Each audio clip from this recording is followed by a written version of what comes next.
Te invito al quinto Congreso Internacional de Lifestyle Medicine. El congreso se llama DULA y se llevará a cabo del 22 al 24 de junio en la Ciudad de México. Para más información, ve a congresoamed.org. La terapia es un espacio de conversación, un espacio de entendimiento, un espacio de crecimiento, más que verdaderamente arreglar nuestra locura.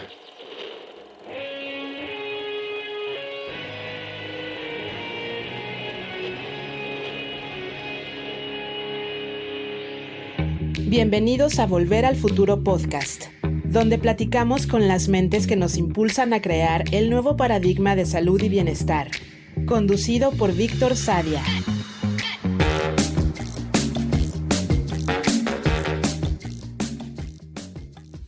Sara Hades es licenciada en Comunicación Humana con maestría y doctorado en Psicoterapia Individual y de Pareja por el Instituto Mexicano de la Pareja. Cuenta con formación en la metodología Gottman y está certificada en terapia asistida con psicodélicos. Salomón Cohen es licenciado en Lengua y Literaturas Hispánicas, maestría en Filosofía y maestría en Psicoterapia Psicoanalítica. Cuenta con formación en el método Gottman y en psicoterapia asistida con psicodélicos. Junto con Sara, su esposa de más de 40 años, llevan un espacio terapéutico para parejas. Sara y Salo no solo son pareja desde hace más de 4 décadas, también son coterapeutas y cómplices en el arte de escuchar. En este episodio hablamos de cómo el amor cambia con el tiempo, de las contradicciones inevitables en las relaciones largas y de cómo la terapia de pareja puede ser al mismo tiempo un oficio, un espejo y una forma de cultivar el erotismo. Conversamos sobre la infidelidad como síntoma y no como culpa, sobre el erotismo como vitalidad cotidiana y sobre cómo aprender a vivir con versiones múltiples de la verdad. Sara y Salo comparten con generosidad su experiencia como padres, abuelos, terapeutas y amantes, abriendo un espacio donde las palabras son fascinantes, cuando se entiende que el espacio clínico no está hecho para corregir, sino para comprender. Muy buenos días, muy buenas tardes, muy buenas noches. Hoy nos acompaña Sara Hades y Salomón Cohen. Sara, Salo, gracias por estar aquí. Gracias por invitarnos, Víctor. Muy amable. Un placer. A ver, a mí me encantan las historias de amor. Siempre que invito a alguien a cenar, les pregunto cómo se conocieron. Quiero escuchar su historia. Y si me permiten empezar con esa pregunta, que es al mismo tiempo íntima y también al mismo tiempo universal, me gustaría que me remonten esos tiempos de juventud, donde Sara y Salo iban caminando por el mundo y se conocieron. Ok, fue en la boda de su hermano, en la boda civil. Mi mamá me convenció de que fuera, no era mi intención ir. Yo estaba llegando de la escuela, tenía 18 años y llegué a la boda y Salomón tenía barba. Y entré y yo estaba caminando con mi prima y yo nada más veía que este cuate de barba nos estaba viendo. Entonces caminábamos y nos veía, nos veía. Entonces le dije a mi prima, ¿qué crees? Tenemos que separarnos porque no sé a quién está viendo. Entonces ya nos separamos y dije, ay, es a mí. Ese fue el primer contacto. ¿Tú qué edad tenías, Salo? Yo tenía 20. 20. ¿Y 20. qué pasó? Cuéntenme el chisme, ¿qué pasó? Yo la vi, no la había, según yo no la había visto en mi vida. Pregunté a la amiga con la que estaba que quién era. Ya me dijo, es Sara Hades. Y le dije, maravilla, con ella me voy a casar. A mí no me lo contó, ¿eh?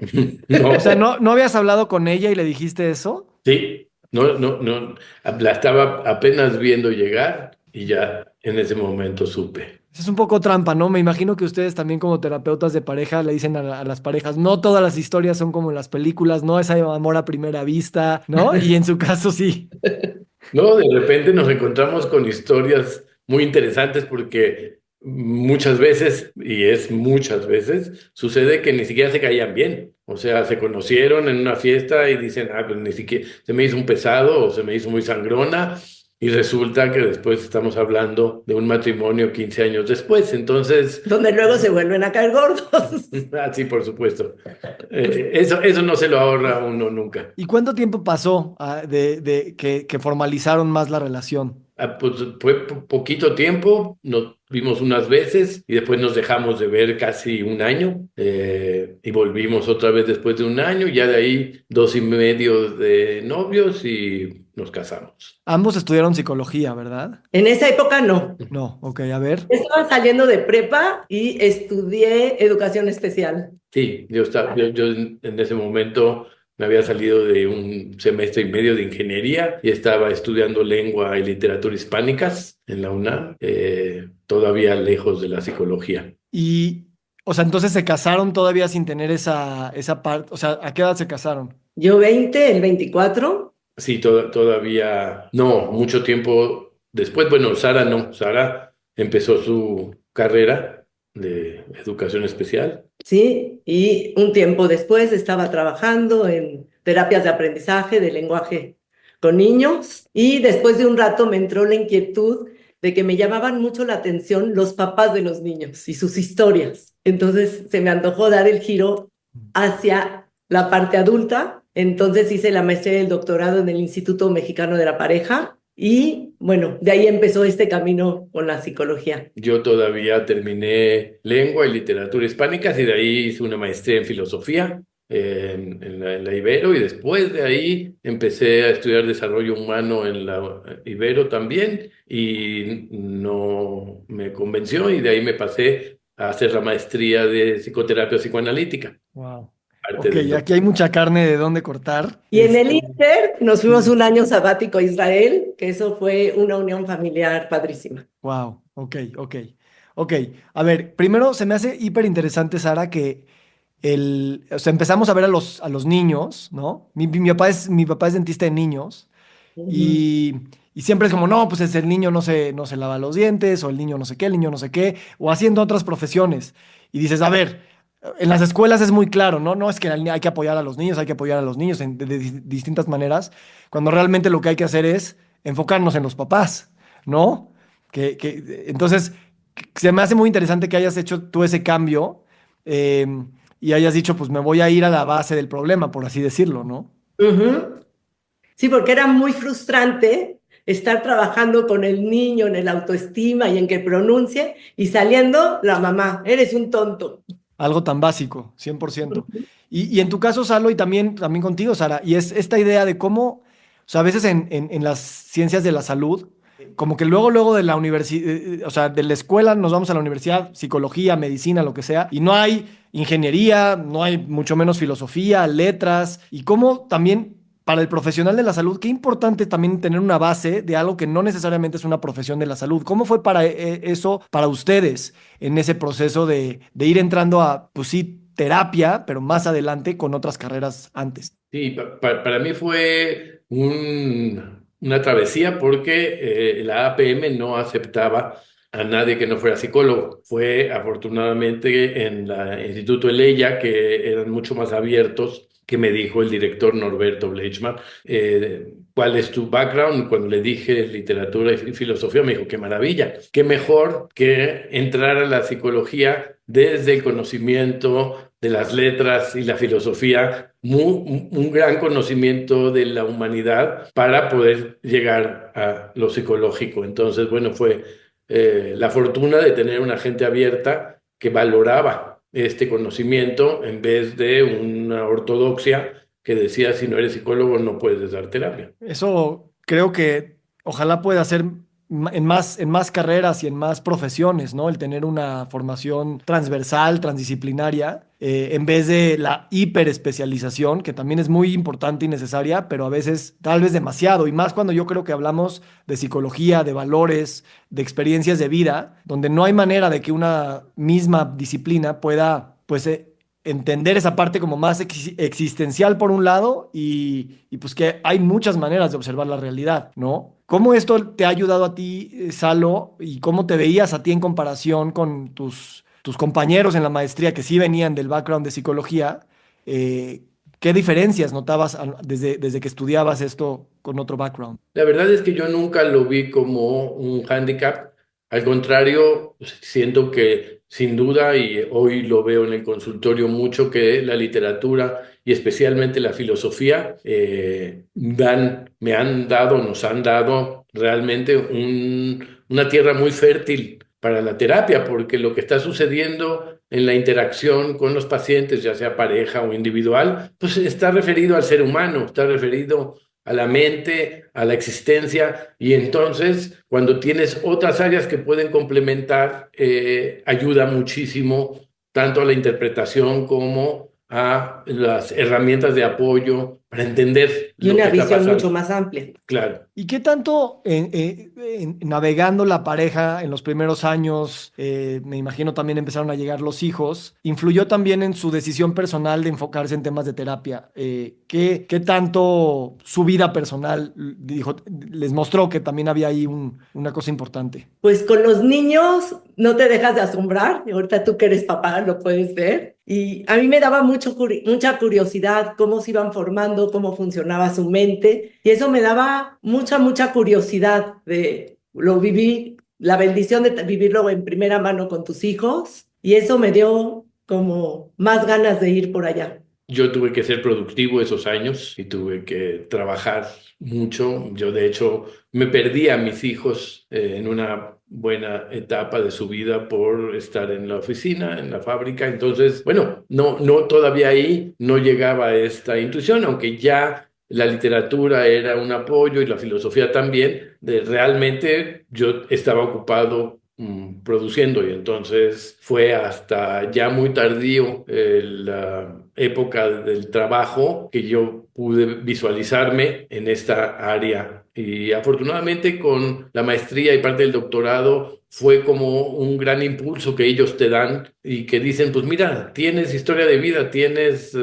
estudios y tienes la base fundamental de la psicología en la maestría, pues aviéntate, y te avientan relativamente pronto. Y eso es una maravilla porque además tienes el apoyo de la institución como supervisión, y entonces no vas solo. Y eso allana muchísimo el camino para empezar a trabajar. Y una vez que te das cuenta de que tu interpretación y tu intervención puede serle útil a alguien, pues ya no paras de alimentarte de eso. Y en tu caso, Salo, sí te dicen Salo, ¿verdad? O Salomón. Sí. En tu caso, o sea, tenías tu chamba para producir y estos estudios en filosofía y en letras, era más por hobby. Sí, totalmente. Sí, cuando yo le dije a mi papá en paz descanse que iba a estudiar letras, me dijo, "Ah, muy bien, ¿y qué vas a hacer de carrera?". Entonces tuve que entrar a estudiar contabilidad unos semestres para darle gusto, cosa que me chocaba. Lo único bueno que tuve de ahí fue un compañero que nos abastecía de marihuana. Entonces, fue muy útil para mí. Claro. A veces siento que esa rigidez a mí también me tocó algo así con mi papá. Yo también quería estudiar letras y me dijo, no, no, necesitas una carrera más. Estudiaste. Yo estudié economía. Ajá. Y mi pasión siempre fueron las letras y la filosofía. Y ya luego pude hacer mi maestría y mi doctorado en esto. Pero también al principio era muy como de hobby, como pues yo me mantengo a mi familia y con mi extra voy a estudiar. Y a veces como que maldigo esta idea de, híjole, si me hubieran dejado desde el principio y me hubieran dicho, cree en tus sueños y aunque estudies letras puedes hacerla bien. A veces también digo, qué padre que por amor quieras estudiar estas cosas, que por amor quieras después dedicarte a ellas, antes de pensar que eso te puede dejar una lana, ¿no? Porque entonces creo que el approach es muy diferente y te permite ser más creativo porque no tienes esa necesidad de ser productivo y de cumplir con ciertos estándares para ganar lana, ¿no? Y eso lo veo mucho en ustedes ahora y en particular en ti, Salo. ¿Cuándo dijiste, a ver, pues a lo mejor sí me puedo empezar a dedicar a eso desde ese lugar como muy de pasión, pero que también empezó a dejarte dinero? No, nunca me dejó ni un centavo hasta la fecha. Ni la literatura, ni la psicología, ni la filosofía, siempre fue por una búsqueda personal, por una pasión, porque eso me daba vida, porque leer me daba vida, porque entender me da vida hasta la fecha. Sigo estudiando filosofía cuando puedo. Y pues es descubrir el mundo día a día y las ideas, y lo que más me ha interesado a mí, lo que más me entusiasma en la vida son las ideas, y es poder entender algo. Pero entonces actualmente, o sea, platiquen un poquito de su práctica clínica actual, porque yo he escuchado por ahí, por eso los invité prácticamente, y es dos esposos que llevan mucho tiempo juntos, que practican terapia de pareja en pareja para parejas, lo cual no se escucha mucho, y yo por eso los invité. Entonces, eso sí es una chamba de ahorita, ¿no? O sea, sí ganan lana de eso. Llevamos casi 20 años, no nos preguntes por fechas porque somos malísimos, pero Yo ya daba terapia individual y de pareja. Salomón daba terapia individual, cada uno en su corriente. Y yo iba todos los años con una amiga al Congreso de Psychotherapy en Anaheim y conocí a los Gottman que trabajan en pareja. Y me fascinó su teoría, llegué y le conté a Salomón, pero bueno, solo fue una plática. Años después, Salomón se iba a operar de la rodilla y teníamos que estar en Estados Unidos 2 semanas de rehabilitación. Y dijimos, ¿qué vamos a hacer ahí? Busco y hay un curso de Gottman. Entonces digo, ay, lo tomamos. Al final ya no lo operaron porque se puso a nadar, pero nos fuimos al curso. Y yo sentía que él iba de acompañante, pero ¿qué te enganchaste en las primeras 2 horas? Sí, sí, sí, Gottman es fantástico. Julie, su esposa, también como clínica, pero nos hizo mucho sentido toda su teoría, nos hizo mucho sentido el trabajo con las parejas y pensar en poder hacerlo en pareja para pareja nos entusiasmó. Fue un Y experimento total. había en la preparación, había un par de parejas más de gente de Estados Unidos que también estaba tomando el curso juntos. O sea, no es tan común, es muy poco común que haya parejas que den terapia de pareja juntas. Sí, como dices tú, con un matrimonio de largo plazo, 43 años. Entonces, bueno, pues también experiencias personales mucha riqueza ahí. A ver, platíquenme de la primera sesión que dieron como pareja a otra pareja. O sea, ¿cómo llegaron ustedes? Y a 20 años de distancia, ¿cómo ha evolucionado un poquito La esa... primera es la que la Híjole, llevaron sin sí, avisar, justo. sí, llegó una pareja y ella no sabía dónde estaba. Él nunca le dijo que la estaba llevando a una terapia. Entonces, bueno, imagínate para nosotros primera experiencia y ella no sabe a qué viene, pues nosotros Y nosotros tampoco. tampoco sabíamos mucho.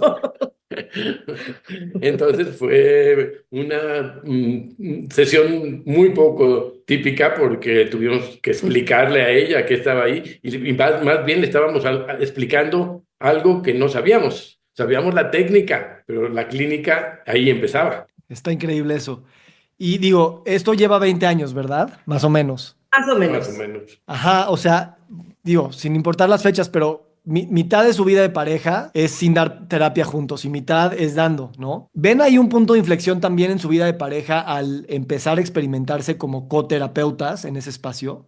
¿Y en qué sentido? Bueno, primero, la sorpresa de que fluimos muy bien. O sea, nunca planeamos qué dice uno, qué dice el otro, va fluyendo.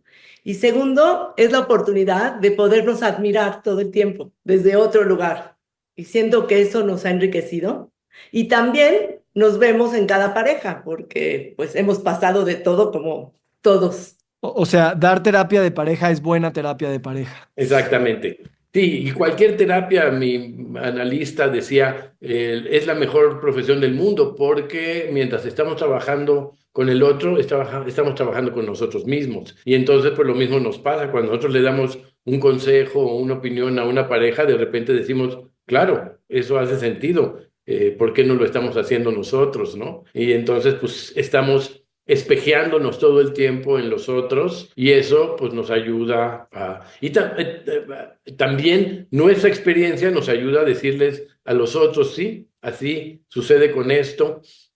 Por un lado y por otro lado, el hecho de tener los dos puntos de vista, porque siempre está el femenino y el masculino jugándose ahí y entonces las parejas no tienen una sola visión, sino muchas veces alguno de los dos dice, espérame, ustedes lo ven así, pero los hombres lo vemos distinto y nosotros lo vemos desde este lugar, es diferente, entonces eso también va enriqueciendo muchísimo la relación terapéutica. Y también algo en lo que insistimos mucho es que nadie tiene la razón, simplemente son puntos de vista. Entonces también ellos ven que a veces nosotros no estamos de acuerdo y cada quien estamos en nuestro punto de vista. Y creo que es maravilloso no tener que acceder a la verdad.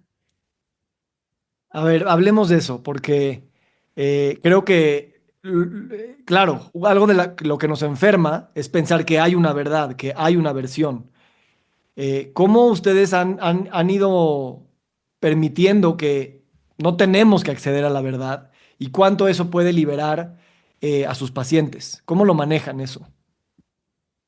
Sí, efectivamente, de entrada, pues la verdad, ¿cuál verdad, no? Y ahí podríamos pasarnos varias sesiones hablando de eso. Es más bien lo que nosotros proponemos es, veamos los puntos de vista y entendamos que cada quien participa de una manera. Si nosotros viéramos platónicamente la verdad como un concepto, allá en el Topos Uranos, y nosotros participamos de eso, pues participamos de la verdad, como se participa de la belleza o de la bondad.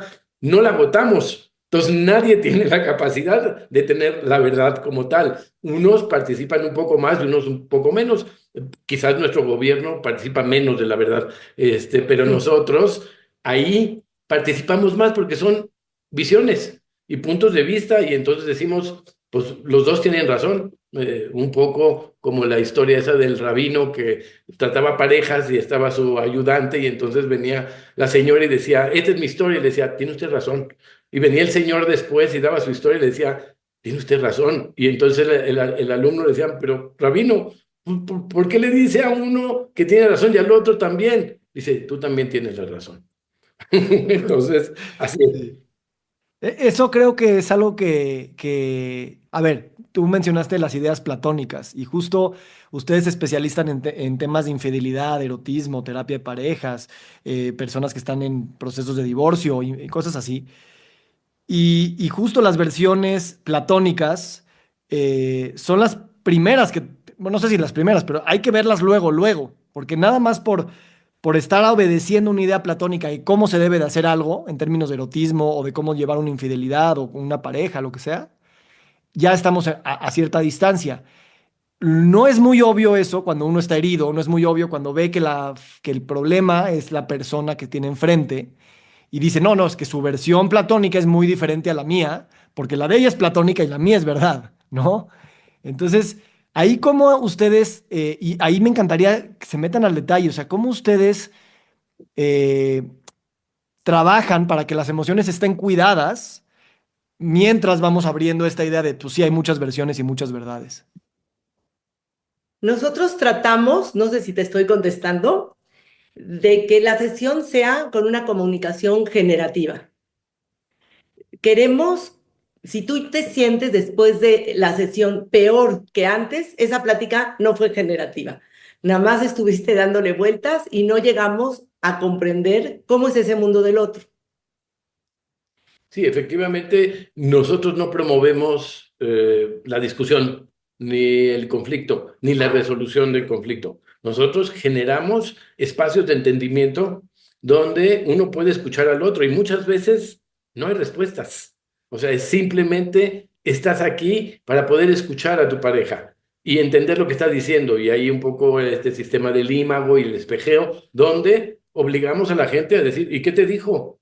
Y pues respondes diciendo lo que el otro dijo para que el otro se sienta escuchado. Y las emociones.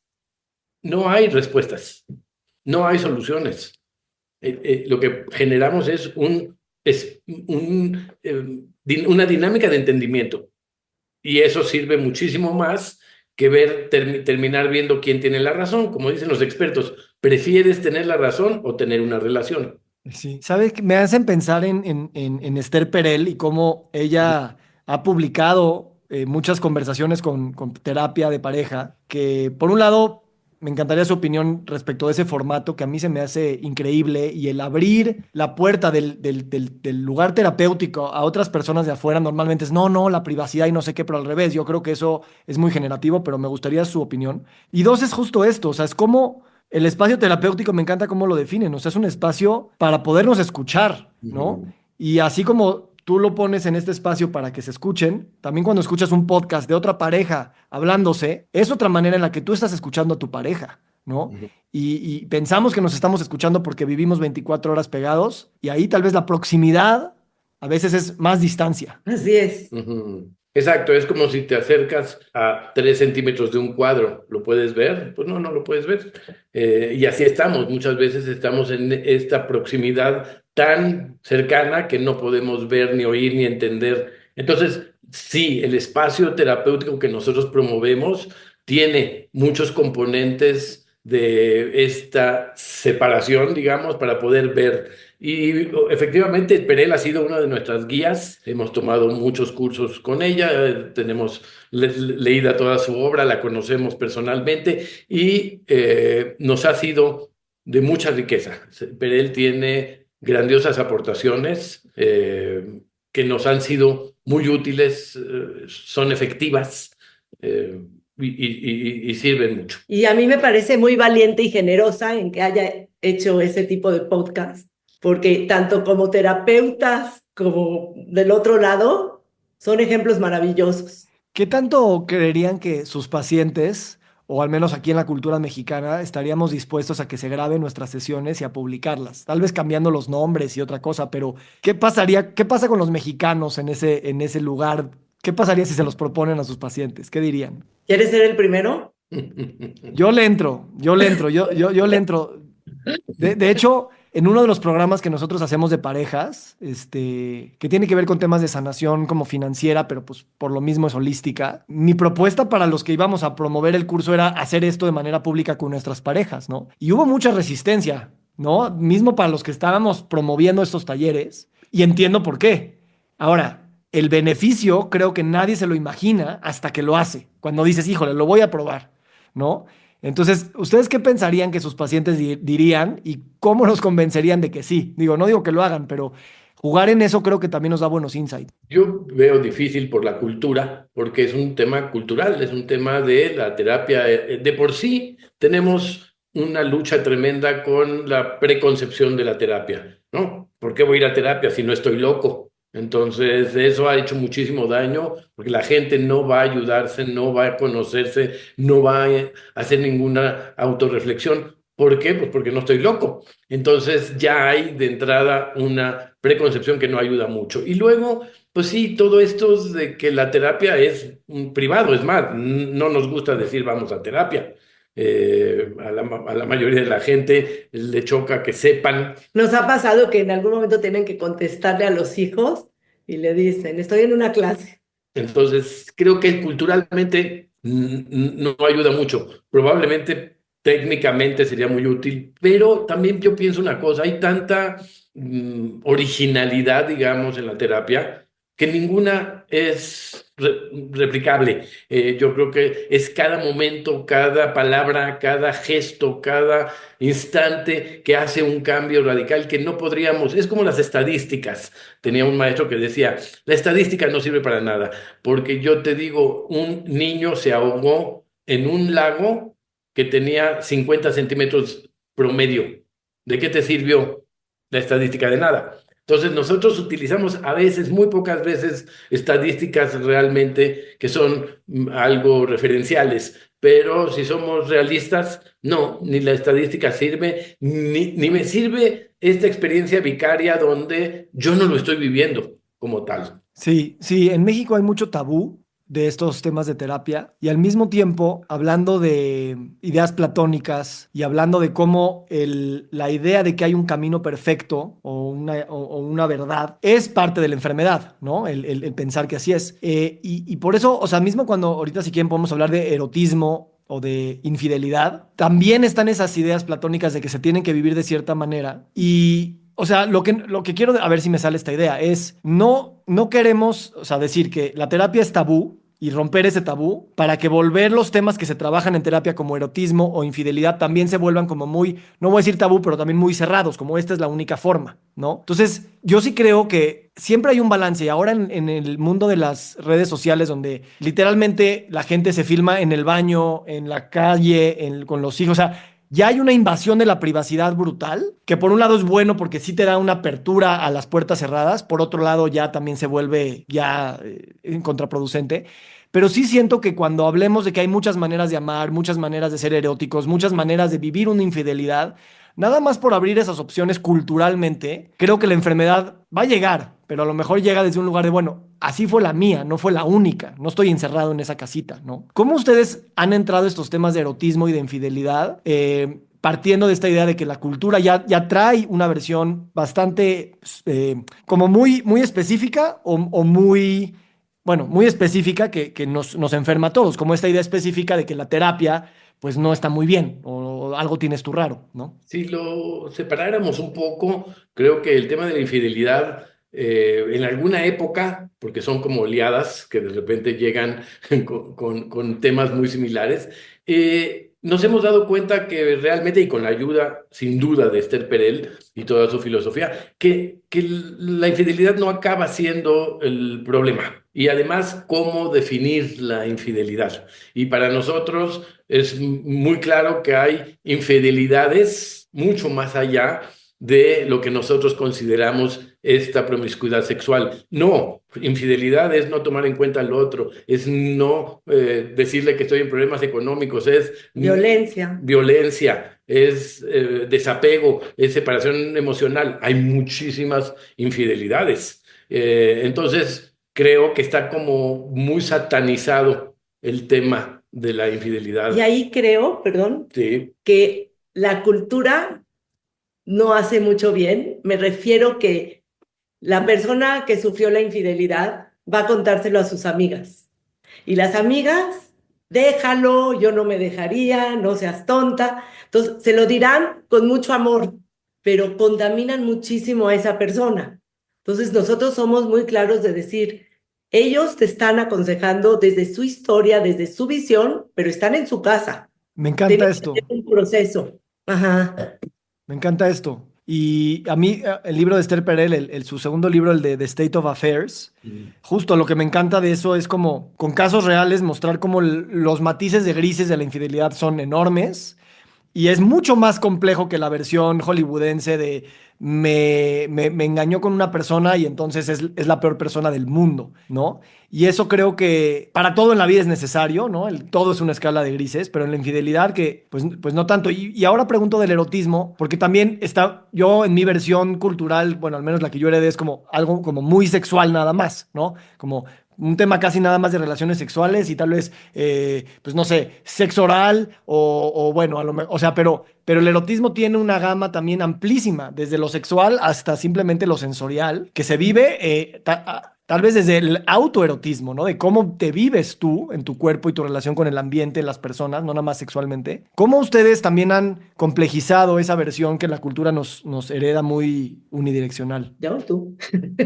Esther Perel, volviendo a ella, hace una distinción entre erotismo y sexualidad. Dice, los animales tienen sexo, nosotros tenemos una mente erótica y ahí es donde está la vitalidad, la creatividad, el juego, el significado. Entonces dice, puedes tener mucho sexo sin sentir nada y puedes tener un poco de erotismo y sentir más. sí, efectivamente, Perel para nosotros ha sido fundamental en todo el tema de erotismo. Y sí, es esta lucha. ¿De dónde viene erotismo? Pues de Eros, que es el contrario de Tánatos, que es la muerte. Y entonces, ¿qué estamos hablando? De vitalidad. El erotismo es realmente la sensación de estar vivos, de estar conectados, de estar sintiendo, de tener nuestros sentidos alertas y no realmente asociarlos a la genitalidad. Es un error que mucha gente tiene y entonces es totalmente limitante. Yo creo que hoy no hay un problema de sexualidad, que hay mucho, pero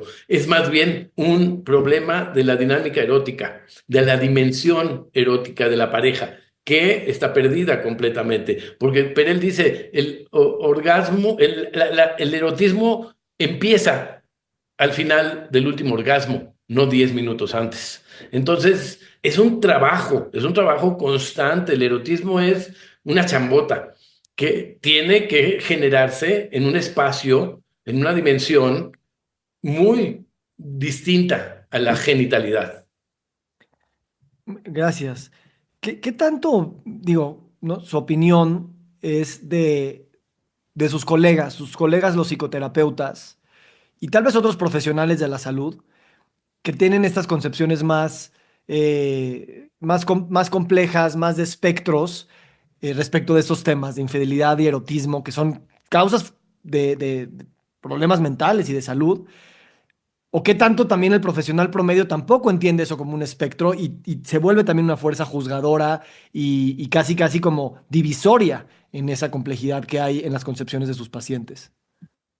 Yo creo que sin duda gentes como Esther Perel, como Michelle Weiner Davis, como Sue Johnson en su momento, han abierto estas dimensiones. Terry Real también. Es decir, tenemos hoy más representantes de la mainstream de la terapéutica que están yendo en esa dirección. Sí, yo creo que la ortodoxia ha sido muy cerrada en este sentido, sin duda, pero que hoy nos podemos abrir y entre más interés tenga el terapeuta para investigar estas áreas, pues hay muchísima más información.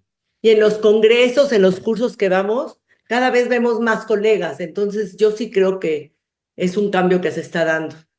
Sí, yo también lo veo y también me gustaría pensar que otros profesionales de otras áreas, medicina y nutrición y cosas así, esa parte de erotismo y la parte sexual es parte de la salud nutricional, salud médica, salud funcional que quieran dar, ¿no? No como un extra necesario, sino tal vez en el centro de la discusión, porque en esa danza de erotismo y sexualidad se negocian muchos otros hábitos de palabra, de relación, de vida, ¿no? De si viajas, si no viajas, si los hijos, si no los hijos, ¿no? Sí.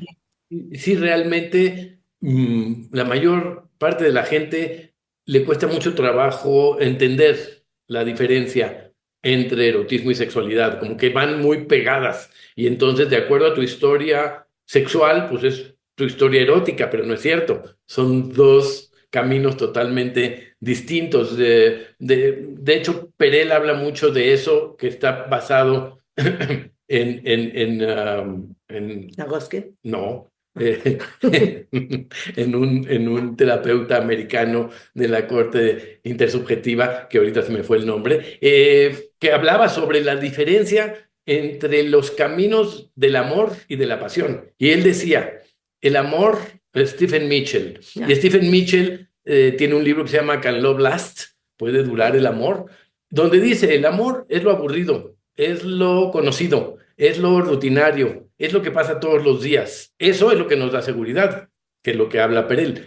¿Dónde está el otro camino? En la pasión.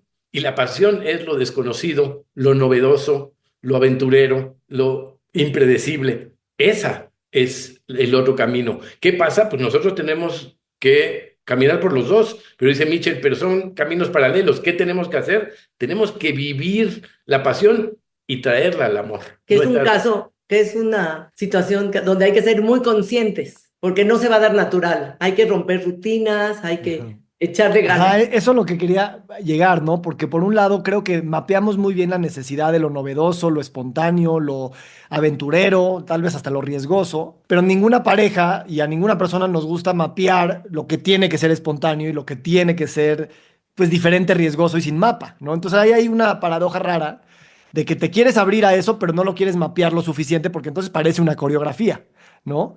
Y eso se los espejeo a ustedes. O sea, tienen toda esta teoría, tienen todos estos ejemplos frente a ustedes, tienen lo que sí, lo que no, y al mismo tiempo buscar esa novedad y esa espontaneidad entre ustedes se tiene que dar de una manera también pues riesgosa y aventado a la incertidumbre, no sabemos qué va a pasar. ¿Cómo han sido esas danzas entre ustedes de eso, de saber la importancia de lo nuevo y lo erótico, lo pasional, lo incierto en su pareja, en su vida?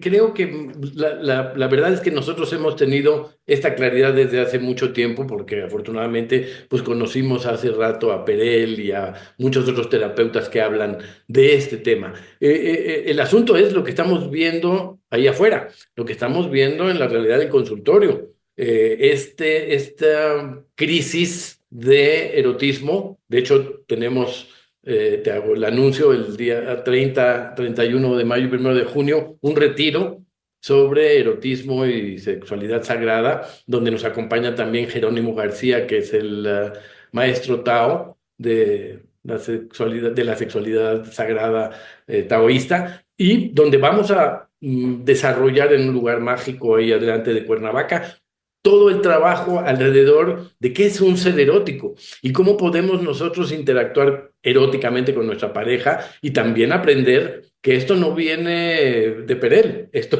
viene de corrientes Ancestral. ancestrales. Y hablando de nuestra pareja, acerca de tu pregunta, mucho antes de entrar a la psicología, nos ha gustado mucho hacer cosas diferentes. Tuvimos época de jugar golf, época de jugar tenis, viajes de aventura. O sea, nos ha gustado mucho buscar la novedad, ir a bailar aunque no bailemos bien. O sea, tratamos de hacer cosas diferentes y yo creo que eso sí nos da vitalidad. Y una cosa que sí enfatizamos mucho, especialmente ahora en el retiro, es este asunto de que el erotismo no entra por la ventana, no es espontáneo, no es inspiración, es trabajo. Tenemos que comprometernos con el erotismo para ejercerlo y para generar el espacio. ¿Por qué si haces maletita para ir al gimnasio y preparas todas tus cosas antes de ir y pones un horario para ir a hacer ejercicio y no para tener sexo? Y no para ser erótico. Y dice uno, es que tengo que ser espontáneo, ¿no? Entonces también tendrías que ser espontáneo para ir al gimnasio y no lo somos. Asimismo, tenemos que comprometernos con lo erótico. Y hablando de gimnasio, ya que acabaste, nunca te arrepientes de haber ido, aunque te fuiste con flojera. Sí, me encanta eso, porque sí, la cultura nos da el mensaje dual, ¿no? Pues de que tienes que ser espontáneo o erótico en este sentido, y al mismo tiempo te bombardea con tantos estímulos y tantas necesidades de atención, que si tú no eres intencional en abrir esos espacios, y yo creo que este podcast lo escuchan muchos profesionales de la salud y eso creo que a veces también pasa desapercibido porque el profesional no termina volteándose a ver a sí mismo o a sí misma y ver cómo en las cosas que le salen es porque ha sido intencional y en las que no, no. Y eso no lo termina de ver en el paciente, como que dice, no, pues el paciente, yo ya le di la información y el paciente no quiso, ¿no? Pero va mucho más allá y es esa danza de la paradoja y de la contradicción entre en qué tanto mapeas, qué tanto eres esforzado y usas el camino de la disciplina y qué tanto eres la suelta, si eres más flow y dejas que las cosas sucedan. Y no hay eso es lo que hay que normalizar, no hay una dosis exacta, ¿no?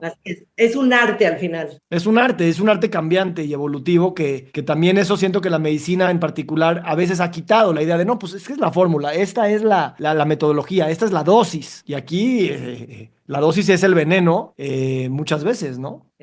Y nosotros nos gusta mucho comparar la relación con un bebé. Les decimos, les queremos anunciar que aquí hay un bebé. ¿Qué tanto lo alimento? ¿Qué tanto juego con él? ¿Qué tanto lo atiendo? ¿O lo tengo en terapia intensiva? Me Entonces, encanta. esa conciencia, cada cosa que hacemos, decimos, va en pro o en contra de ese bebé que es nuestra relación. A ver, me encanta. A ver, vamos a ver si sale esto, pero ¿en qué sentido su espacio terapéutico que llevan cultivando 20 años se ha vuelto también un espacio de erotismo, ¿no? Para ustedes como familia y con sus pacientes. Sí, nosotros cada vez le damos más importancia al tema del erotismo porque notamos, es muy difícil que tengamos parejas que vengan con temas relacionales y que esté muy bien en su sexualidad. Es muy raro. Y algunas de las que sí venían así Después ya ya no. se descompusieron. Entonces, es indudable que vamos a terminar forzosamente en el espacio terapéutico hablando de eso, porque es algo que está en el aire, es algo que es necesario, es algo que estamos viviendo día a día. Por eso, lo que decías tú, todos los estímulos que tenemos un montón de estímulos con las redes sociales, con las noticias. Un tema, por ejemplo, de las noticias hoy es que el mundo está, pues tú sabrás, un poco patas para arriba. Y eso la gente no lo entiende como un impacto. Y tenemos un gran impacto todos los días con las noticias que oímos o que por ahí aparecen, porque mucha gente ya dejó de oír noticias y de leer, que está muy bien, me parece maravilloso, pero sin embargo recibe de la familia o de los amigos una información que hoy nos está haciendo mucho daño, que sí hay un impacto. Entonces la gente dice, pues no sé por qué me siento ansioso. Pues sí, yo sí sé por qué te sientes ansioso. Y eso tiene un impacto en la pareja y lo dejamos de tomar en cuenta. ¿Cuál es el antídoto? El erotismo. Si tú cultivas el erotismo constantemente en tu relación, pues vas a pelear en contra de los otros estímulos. Pero hay un paso antes del erotismo, y tú lo mencionaste en algún momento, el erotismo propio. ¿Qué tanto puedo disfrutar de bañarme o me baño en 2 segundos? Si me tomo mi café rico o me lo tomo de un shot. Entonces, irnos alentando para estar conscientes, para estar presentes y para sentir el placer, tanto placer que hay en el mundo, con eso luego llegamos a nuestra relación. El otro no es responsable de darme todo el placer. Claro, claro.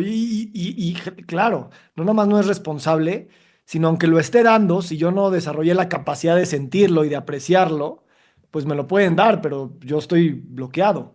Y creo que eso también pasa desapercibido. Para ir cerrando, me gustaría escuchar su...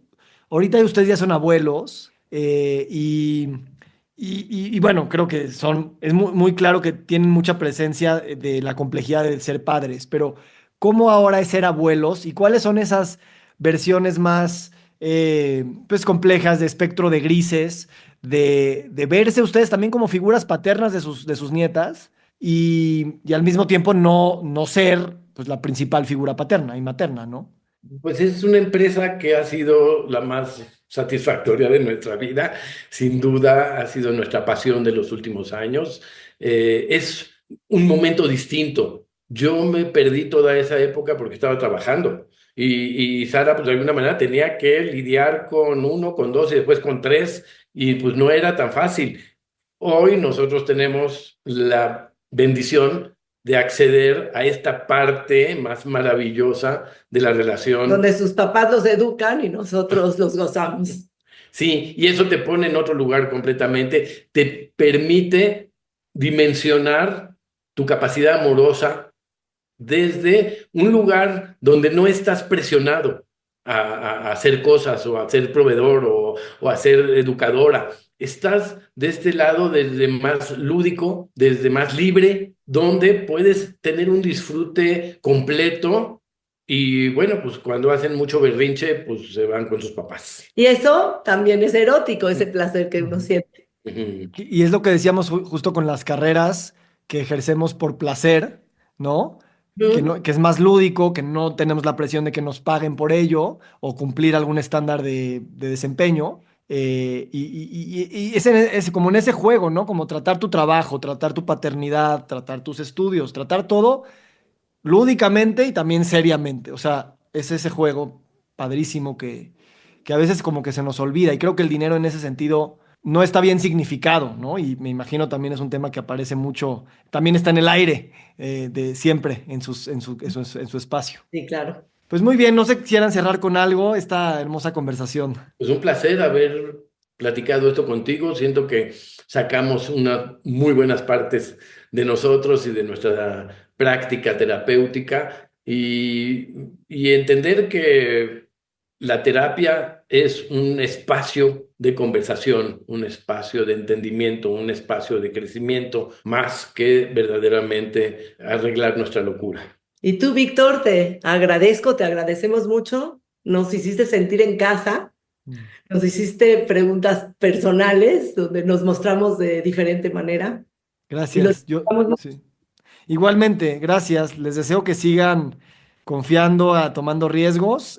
Voy a poner en el link del podcast la información de su retiro que viene. Y pues nada, estar aquí, estar aquí. Una de mis misiones es hablar mucho con profesionales de la salud, precisamente con esta idea de seguir complejizando su versión de qué es la persona que está enfrente, que a final de cuentas es un espejo más de cada uno, ¿no? Así es que bueno, gracias por este espacio y pues bendiciones. Igualmente. Gracias, igualmente, Víctor. Que estén bien. Nos encantaría recibir tu retroalimentación de estos podcasts para continuar generando contenidos que te sean útiles e interesantes. Si puedes, déjanos un comentario en la página web victorsaadia.com.